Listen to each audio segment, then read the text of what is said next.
सदस्य भाई आलोक नागर जी, कृष्णपाल यादव जी, भवराज जी, गौतम बुद्ध नगर के जिला अध्यक्ष प्रेम प्रधान जी,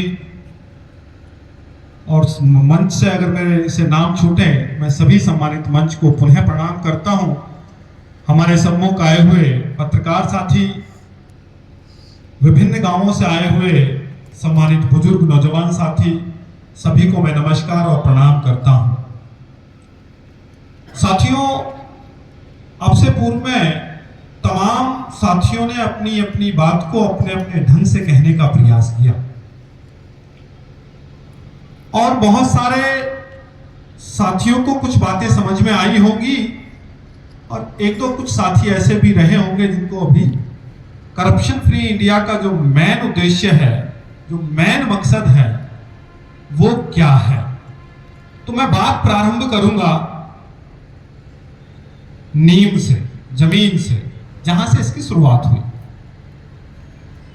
साथियों, ये भारत जो है, ये अखंड भारत था और अखंड भारत सिर्फ जो आज की सीमाएं हैं यहीं तक सीमित नहीं था। ये ईरान से लेके इराक तक, अफगानिस्तान से लेके पाकिस्तान और बांग्लादेश, तमाम जो देश आज बने हैं वो सब भारत की सीमाओं में आते थे। इस देश में मुगल शासक आए, उन लोगों ने इस देश को तोड़ने का काम किया।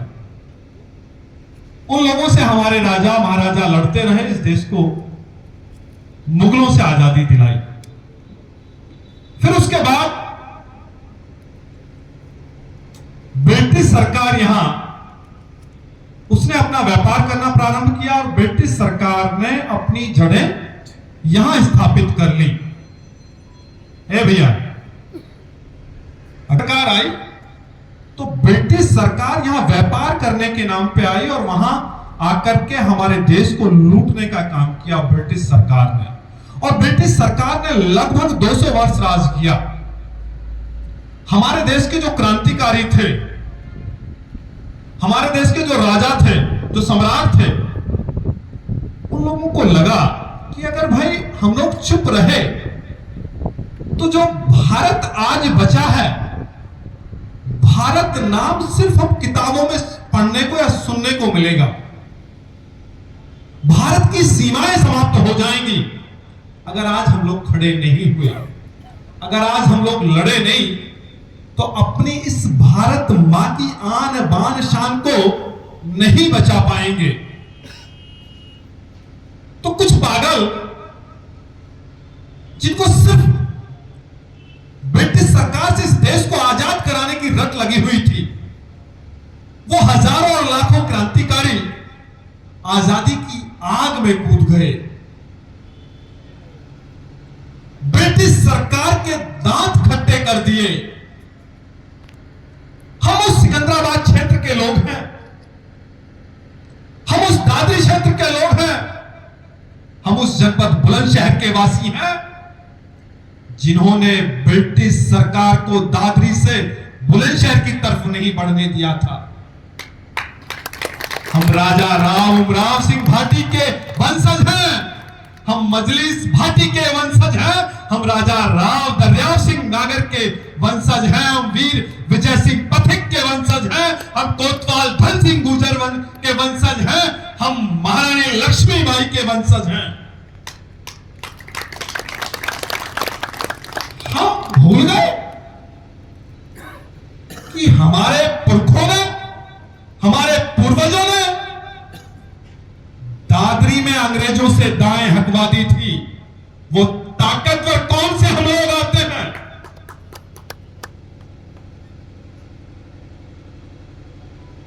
अभी लगभग 1.5 से 2 घंटे इस कार्यक्रम को हुए हैं और प्रेमराज जी बार बार कह रहे हैं कि जो बाहर गए हैं वो वापस आ जाएं। भाई प्रेमराज जी, जो गया है वो वापस नहीं आया है, चाहे वो इस सभा से जाए या इस दुनिया से जाए। जिनको सुनना है, समझना है, वो 2 घंटे नहीं, 2 दिन नहीं, 2 वर्ष नहीं, वो 200 वर्ष तक आपकी प्रतीक्षा करेंगे। आपको सुनने और समझने का प्रयास करेंगे। तो साथियों, वापस ब्रिटिश सरकार पे आता हूं। तो ब्रिटिश सरकार को हम लोगों ने उसकी जो गुलामियत थी, उसका जो तानाशाह रवैया था, वो हम लोगों को नहीं भाया और हम लोग लड़े और अंग्रेजों को खदेड़ने का काम भारत से हम लोगों ने किया। तो उस समय क्रांतिकारी था और उस क्रांतिकारी का नाम था वीर विजय सिंह पथिक उर्फ भूप सिंह राठी। और वह पागल क्रांतिकारी जिसका गांव इख्तियारपुर गुठावली आता है, उस क्रांतिकारी की सिर्फ एक लड़ाई थी आजादी में। जब वो ब्रिटिश सरकार से लड़ाई लड़ रहे थे तो उन्होंने लाहौर षड्यंत्र, जो केस 1915 में हुआ, उस लाहौर षड्यंत्र केस के वो मुख्य आरोपी रहे, लाहौर में जाकर के अंग्रेजों पे बम दागे। और उस लाहौर षड्यंत्र के मुख्य आरोपी के नाते उस समय की ब्रिटिश सरकार ने उनके ऊपर 15,000 रुपए का इनाम रखा था। आज की कीमत लगाएं तो 15 करोड़ बैठती है। 1916 में उनकी गिरफ्तारी हुई और उन्हें राजस्थान के टाटगढ़ के किले में नजरबंद कर दिया। लेकिन वो तो शेर था, उस शेर ने उस टाटगढ़ के किले की दीवारों को तोड़ करके वहां से अंग्रेजों की बंदिशों को तोड़ते हुए अपने देश को आजाद कराने के लिए चला गया। और राजस्थान में जाकर के शरण ली। तो जब वो टाटगढ़ के किले से फरार हुए तो उस समय जब जंगल जंगल भटक रहे थे तो जंगल में उनका सामना शेर से हुआ। अभी आप लोगों ने एक फिल्म देखी होगी, क्या नाम है उस फिल्म का? है तो सही, छावा। उस फिल्म में शेर को फाड़ देता है, तो फिल्म देखी आप लोगों ने। लेकिन पथिक जी ने शेर का सामना किया और उस शेर को मारने का काम किया। और जब वो थक गए उस शेर से लड़ते लड़ते और उसके प्राणों को निकाल दिया, तो जंगल में उस शेर को सिराना बना करके जंगल में सो गए। तो जब वहां से कुछ ग्रामीण गुजर रहे थे तो लोगों ने देखा ये तो कोई बहुत बड़ा विद्वान या कोई दिव्य शक्ति व्यक्ति है जो शेर को सिंहासन बना करके सो रहा है। जबकि असलियत यह थी कि उस शेर को तब तक उन्होंने मार दिया था और मरे हुए शेर पे सो रहे थे विजय सिंह पथिक। अब ये बात बता क्यों रहा हूं, वहां आना चाहता हूं। तो पथिक जी की लड़ाई अंग्रेजों से हुई और जब वो अंग्रेजों से लड़ते लड़ते समझे कि हम लोगों को जो देश की आम जनता है उसका शोषण ब्रिटिश सरकार से ज्यादा जो देश की छोटी रियासतें हैं वो ज्यादा शोषण कर रही हैं। ब्रिटिश सरकारों ने ठेका दे दिया लगान का, टैक्स वसूली का रियासतों को, और रियासत खाल उधेड़ती थी आम जनता का। तो उन्होंने कहा कि ये तो रियासतें हम लोगों का खून पी रही हैं।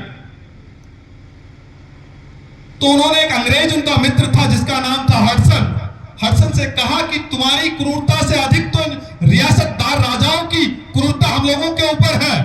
तो उन्होंने कहा तुम एक अंग्रेजी में पुस्तक लिखो और उस पुस्तक को मैं ब्रिटिश में जाकर के प्रकाशित कराऊंगा और वहां की संसद में आपकी बात को कहूंगा।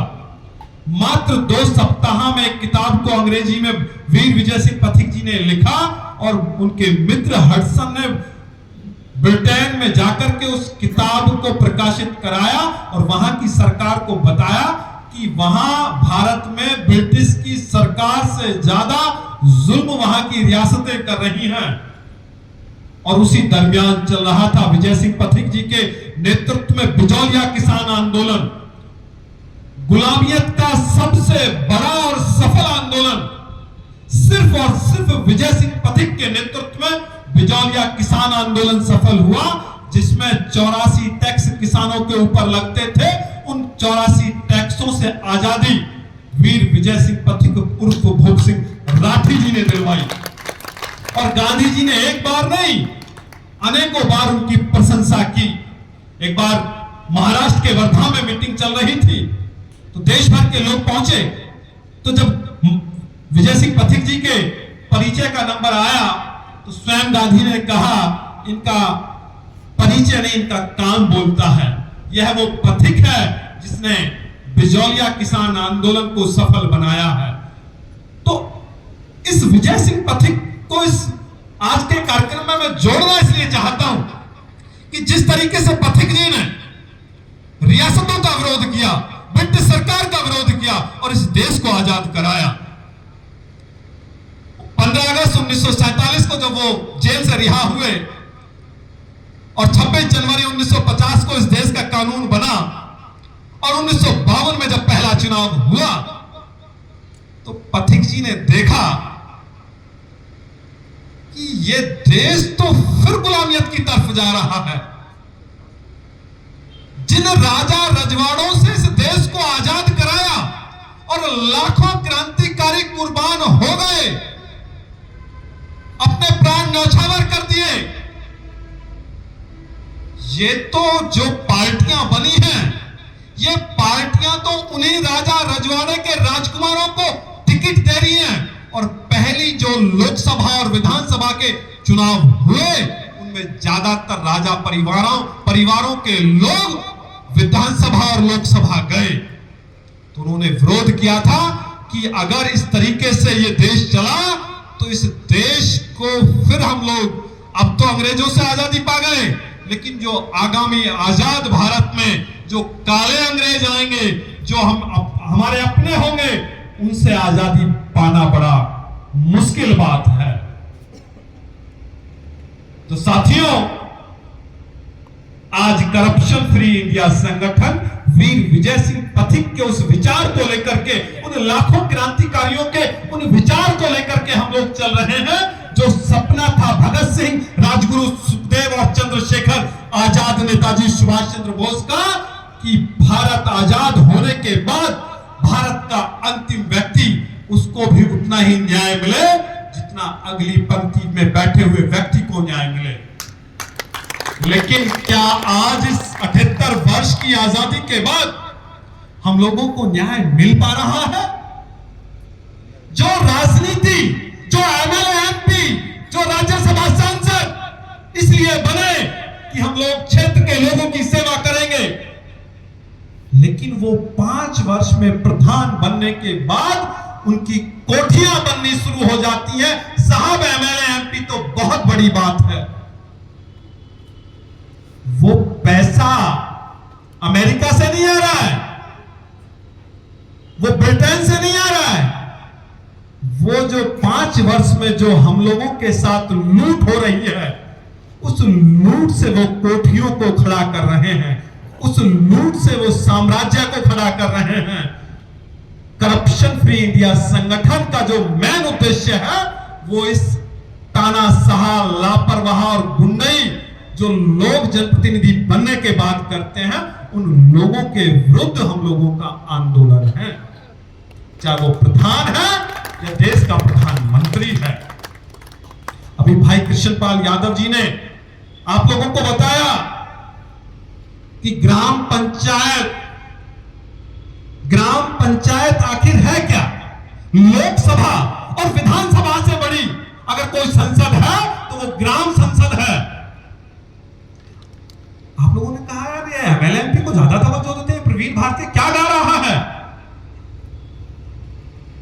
अगर आप पढ़ेंगे कानून को, अगर आप लोगों ने ग्राम सभा कानून को पढ़ा, तो ग्राम सभा कानून विधानसभा और लोकसभा से बड़ी अगर कोई सभा है तो वो ग्राम सभा है। लेकिन कोई भी पार्टी, कोई भी सरकार, कोई भी जनप्रतिनिधि ग्राम की ताकत को आगे नहीं आने देना चाहते। क्यों? अगर गांव के लोग जागरूक हो गए, गांव के लोग अपनी ताकत को पहचान गए, तो जो आज तुम्हारे पीछे लाओ लश्कर और गांव के लोग बाबूजी बाबूजी कहते हुए जो फिरते हैं, ये लोग तुम्हारे पीछे आना बंद कर देंगे।